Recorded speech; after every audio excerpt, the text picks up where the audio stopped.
आज जैसा कि योगा डे है, योग दिवस 10वां इंटरनेशनल योग डे है। आज हम योग के बारे में बताएंगे। योग क्या होता है? योग का बस यही मतलब नहीं होता कि आसन करना। योग से क्या होता है कि जिससे आत्मा से परमात्मा का मिलन होता है, वह योग कहलाता है। जिससे शारीरिक, मानसिक, आध्यात्मिक, सामाजिक लाभ होता है, वो योग होता है। योग क्या होता है कि योग चित्त वृत्ति निरोधक, मतलब जब हमारे मन वृत्तियों से अपने आप को रोकता है तो वो योग कहलाता है।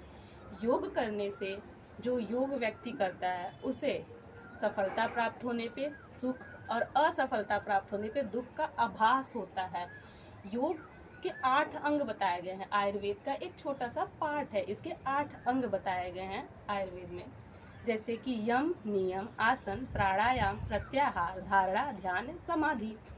ये 8 अंग होते हैं योग के, जिनका पालन करने से व्यक्ति को मोक्ष की प्राप्ति होती है, शारीरिक बंधनों से उसे छुटकारा मिलता है। यम क्या होता है कि जैसे यम में हमें सोशल वर्किंग, मतलब सोशल के लिए जो काम किया जाए उसमें अहिंसा होना चाहिए, अस्तेय होना चाहिए, अपरिग्रह और सत्य बोलना, ब्रह्मचर्य का पालन करना। जब हम इन कार्यों को करते हैं तो हमें यम की प्राप्ति होती है। यम के बाद आता है नियम।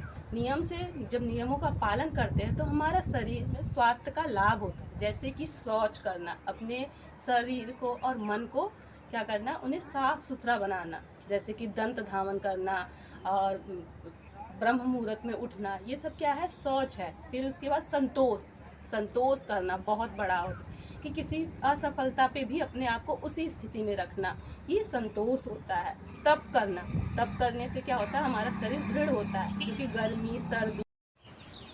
अष्टांग योग में 8 बताए गए थे। यम नियम के बारे में हमने जान लिया। उसके बाद आता है आसन, स्थिर सुख करानाम, जिसमें हम अपने बॉडी को स्थिर करते हैं, तो वो होता है आसन। आसन के बाद आता है प्राणायाम। जब हम अपने बॉडी को उसमें स्थिर कर लेते हैं तो हम प्राणायाम, जिससे श्वास प्रश्वास की गतियों को बढ़ाते हैं, उसमें रोकते हैं, तो वो प्राणायाम के अंतर्गत आता है। प्राणायाम के बाद क्या आता है, प्रत्याहार, 5वां। प्रत्याहार में क्या करते हैं, अपने इंद्रियों को कंट्रोल करते हैं, बाहरी विषयों से रोकते हैं, वो आता है प्रत्याहार के अंतर्गत। प्रत्याहार के बाद आता है धारणा, जिसमें क्या होता है कि इंद्रियों को एक देश में एकत्रित करते हैं, वो धारणा के अंतर्गत आता है। अब जब धारणा का कंटिन्यूअसली पालन करते हैं तो वो ध्यान कहलाता है।